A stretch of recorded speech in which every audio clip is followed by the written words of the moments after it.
We're just talking about 7 days to the World Cup now, the same World Cup that we thought would not be around the corner. But now we are talking about days, and it's a World Cup that would not be featuring Nigeria, the Super Eagles of Nigeria, unfortunately. But all the same, Nigerians are warming up to see the stars shine at the World Cup in Qatar. The opener, as you all know, will be Ecuador against the host. So it's on Sportsville today. It's going to be a loaded package. We'll give you all that you need to know about the World Cup with or without the Super Eagles. The Eagles may not have qualified, and one of the big problems is equally the Nigerian Professional Football League. We'll keep talking about the league and how to get it better. But we may not have qualified for the World Cup. Nigerian athletes are continuing to shine in other sports. Talk about Scrabble. Our Scrabble players have been fantastic. Even in archery, we have equally done well. So it's not just football that we'll be taking a look at today. But trust us, it's going to be a loaded package. My colleagues are in-house. Sonubani is very much in the studio. He will be in Qatar. Matthew Okugbe is also in the studio. So after this break, when we come back, then we'll begin to take you around the world of sports. But first, let my producer give you all that you need to know. Talk about the World Cup and its iconic pictures. After this break, then we'll come back. It is Sportsville.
Now, for an exclusive fragrance experience, try Nivea Men Deep Impact Body Lotion.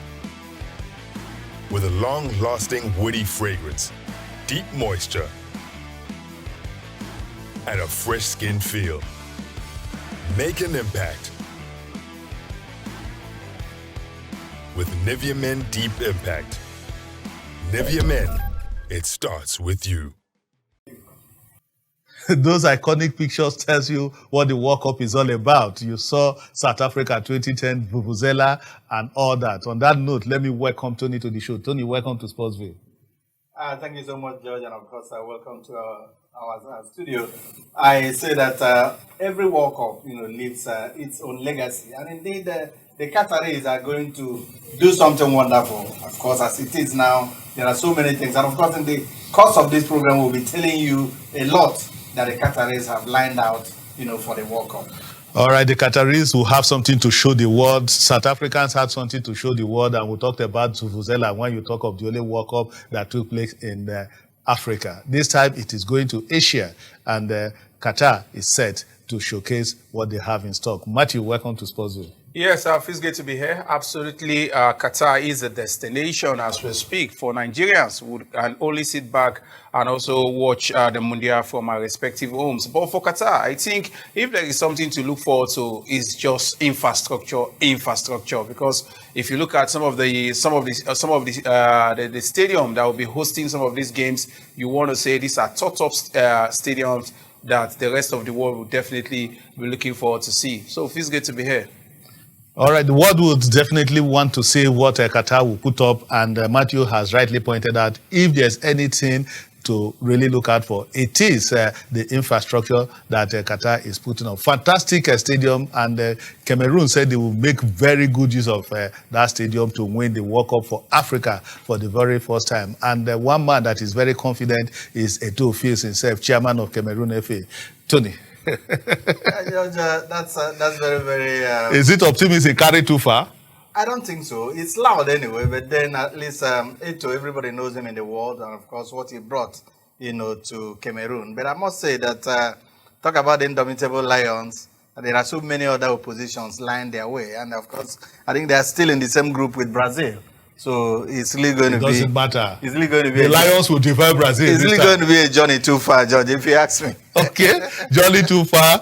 Well, let's put our fingers crossed, but we'll hope that Cameroon will get it right, and it's not beyond them to be too ambitious. After all, Pele said an African country will get to the semi-final. Maybe this time Cameroon may go as far as the final.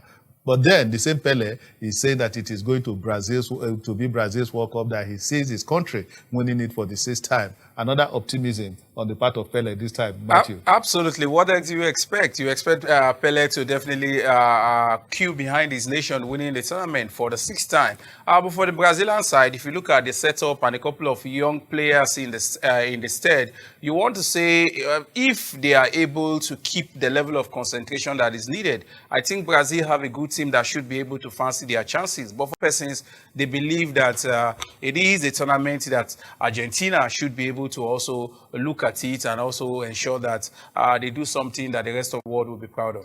All right. Yeah. Amokachi said it is really painful, and it is beginning to dawn on him at this point in time. You remember the Bull himself, fantastic player he was for Nigeria, an Olympic gold medalist. And Amokachi said, Tony, just leave me out of this World Cup. I don't want to talk about it. George, it's been a very difficult year, for Nigerians. And Nigerians indeed, footballers that ordinarily should have showcased their talents at the World Cup. When you talk about the World Cup and 5 countries, remember that 5 countries are representing Africa. And Nigeria is not. That's when it dawns on you, the pain, the agony, that Nigeria football has gotten to. And of course, players like Daniel Amokachi, the Bull, and of course, rising players, especially journalists, traveling journalists. I know what my colleagues are going through. Businesses are going to be affected in Nigeria for the fact that Nigeria's flag will not flutter in the air. And, I think that's why when we remember that Nigeria is not going to the World Cup, George, it comes with pain and regrets. Okay, on that painful note, let's take a break. When we come back, we'll continue with the show, and I hope you're enjoying it. Now, for an exclusive fragrance experience, try Nivea Men Deep Impact Body Lotion. With a long-lasting woody fragrance, deep moisture, and a fresh skin feel. Make an impact with Nivea Men Deep Impact. Nivea Men, it starts with you. Back to the World Cup now. Tony, my colleague, is loaded to the hilt, and he gave us a lowdown of what Nigeria should expect, especially Nigerians who are hitting Qatar for the World Cup, because it is going to be a special World Cup. Tony, a World Cup with a difference. Yes, indeed, Georgia. It's a World Cup with a difference, like you said. And of course, here we also try as much as possible, to help people who listen, to us on things that they should know about the World Cup in Qatar. We call it do's and don'ts of, things happening in the World Cup out there in Qatar. And of course, you know that this is the first time the World Cup is going to the Middle East. And of course, Qatar has that very beautiful record of being the host. And George, I think one thing that travelers will notice, when they're going to Qatar is the fact that Hamad International Airport, which is going to be the busiest, throughout this period, is the best airport in the world. There is no controversy about that. That's exactly the type of beauty, the cynosure that you're going to witness when you're going to Qatar. They have the best airport, and of course, they equally have the longest run, at the airport. These are the things that make them,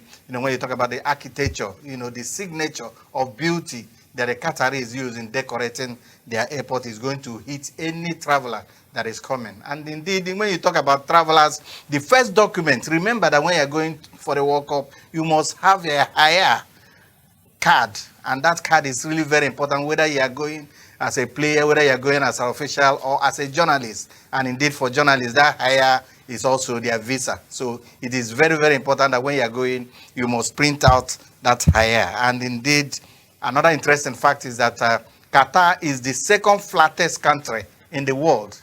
Wow, that's another fact that so many people do not know. And indeed, Maldives, is the first and of course flattest country. What it means is that, being a flat country means it's good, for runners and of course for cyclists. And that's what Qatar is noted for, and people should equally take note of that. And also, the holiday in Qatar is on Friday.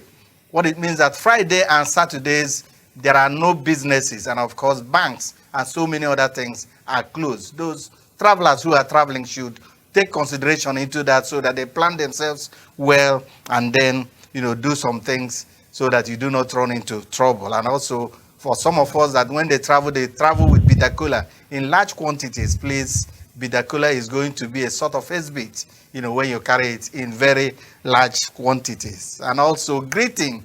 It's the Qataris, especially the men, they shake hands with their fellow men, but then you do not extend their hand when you see a Qatari woman. All you do is you stand at attention and then salute the woman. Do not go and shake a Qatari. When you touch a woman in Qatar, you are going straight to jail.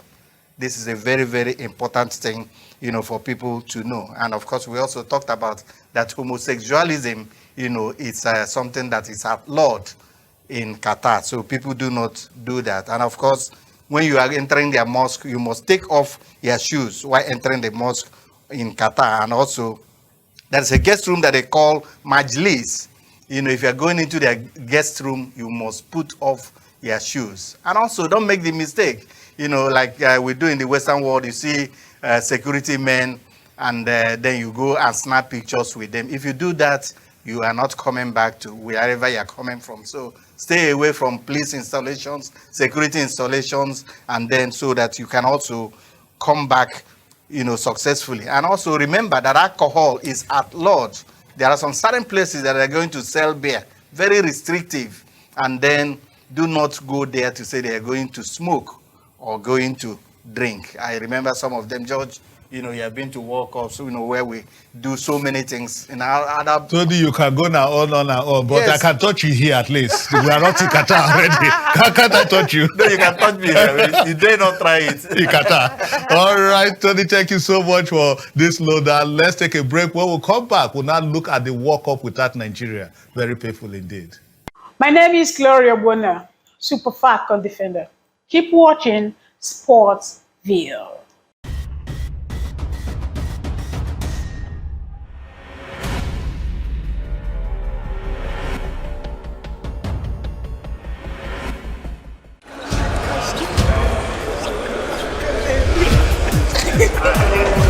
Keep watching Sportsville.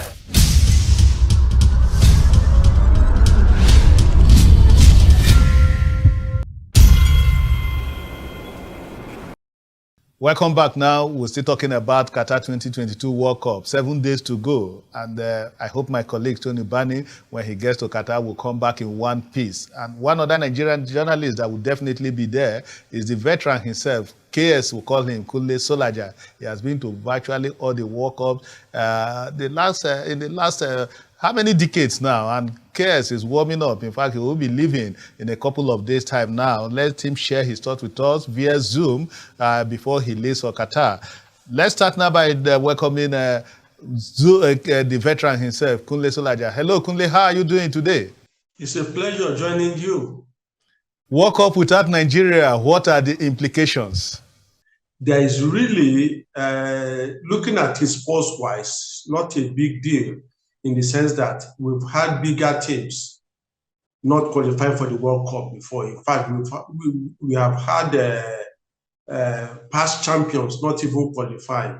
You will recall that in our first qualification in 1994, France was a glaring absentee. England, too, did not qualify. These are two big football nations, two big World Cup brands that every year, every edition, the world would like those two teams to be there. They didn't qualify.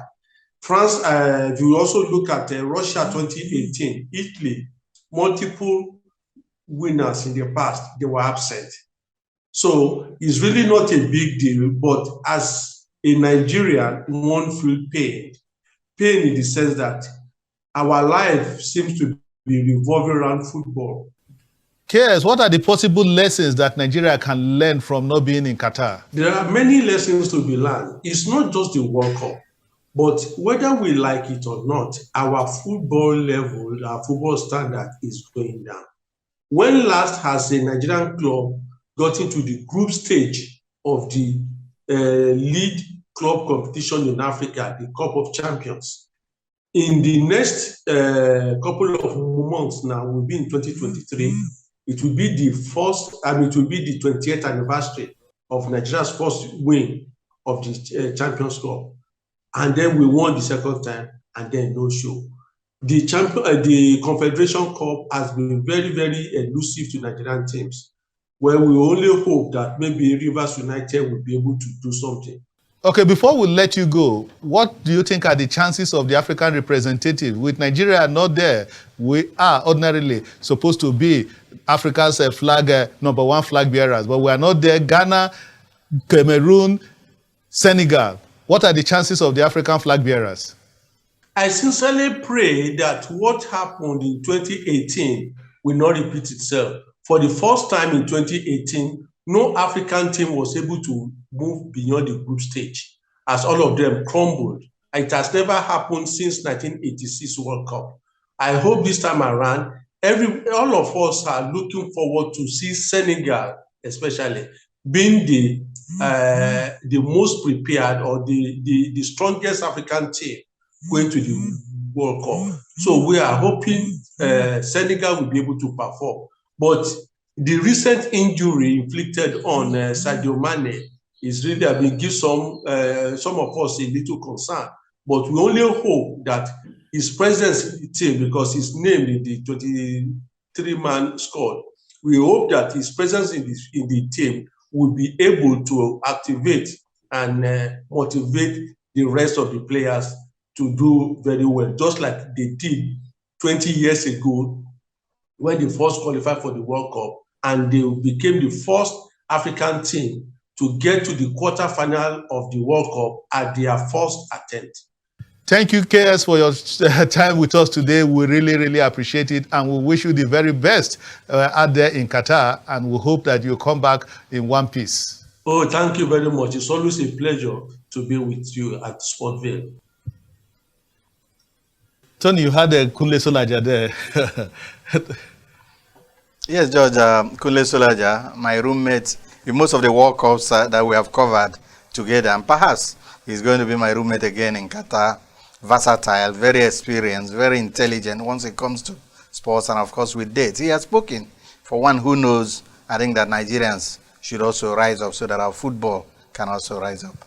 We hope Nigeria football will rise up. We may not be in Qatar, but it is not the end of the world.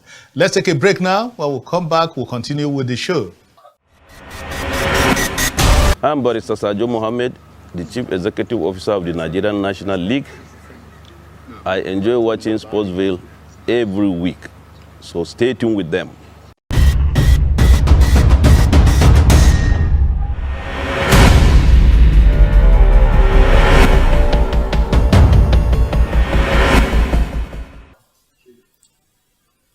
We're coasting home now. We'll take you straight to talking points, and let's tell you that two Nigerian teams were dumped out of club competitions. Bayelsa Queens, they couldn't make it to the final of the CAF Women's Champions League, just like Plateau United equally failed to make it despite taking a 4-1 lead into Libya. But to God be the glory, Rivers United succeeded in getting into the group stage. The draws will now be made November 16, and we hope that Rivers United would get the cup for Nigeria eventually. Eagles may not be at the World Cup, but November 17, they have a friendly against Portugal, and that will be the last friendly for Portugal before they land in Qatar for the World Cup. We wish the Eagles the very best of luck in that friendly. Away from football now, let's tell you that Nigeria won silver at the African Archery Championship, just like our Scrabble team did well in Malta. So in other sports, Nigeria is doing well. And still talking about other sports, Idrom Games ended in Lagos just yesterday, and it was an event that was great by the superstars. Nigerian sporting legend Choma Ajunwa was there.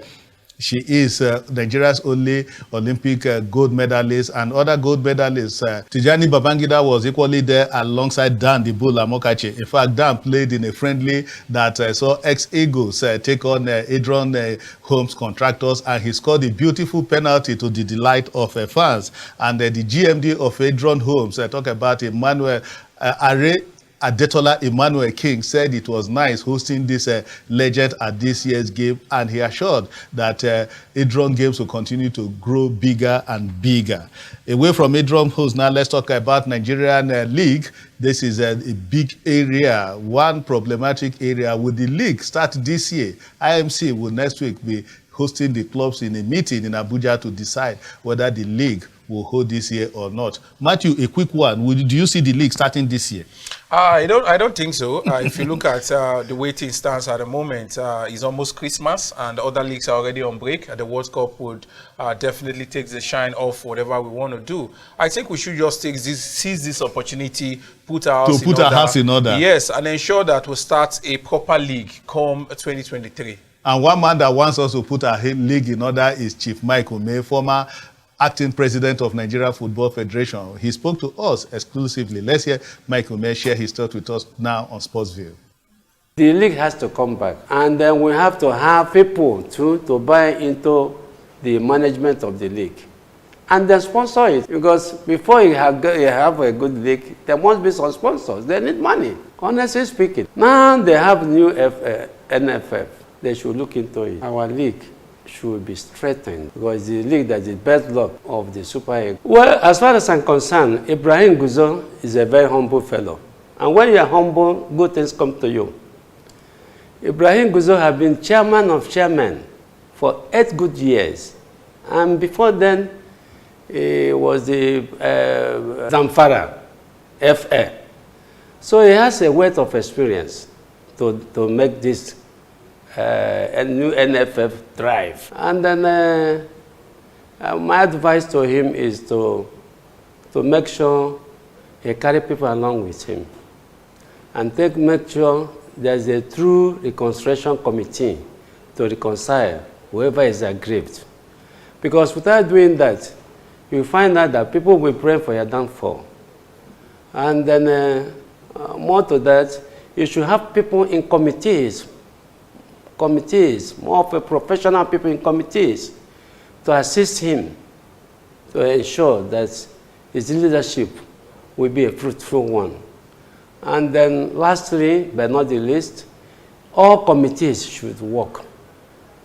All committees, because sometimes with my experience with Megeri, we find that yes, there are committees, but the committees are not working.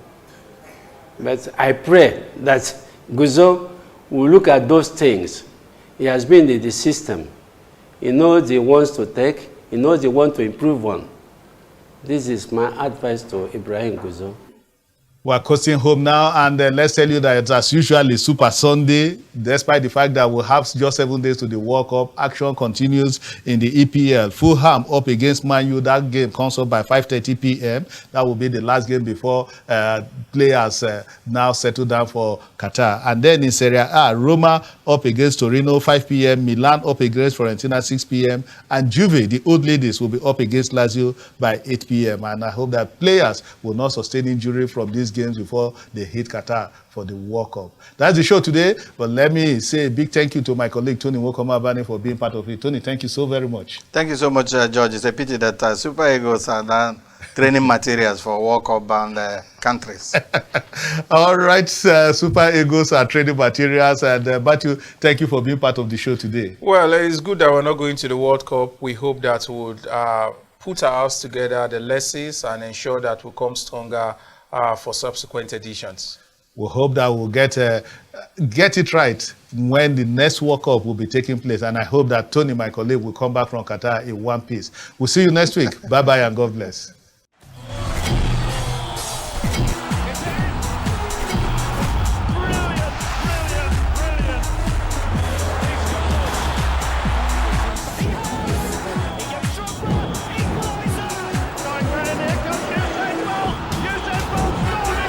Roger Ferry.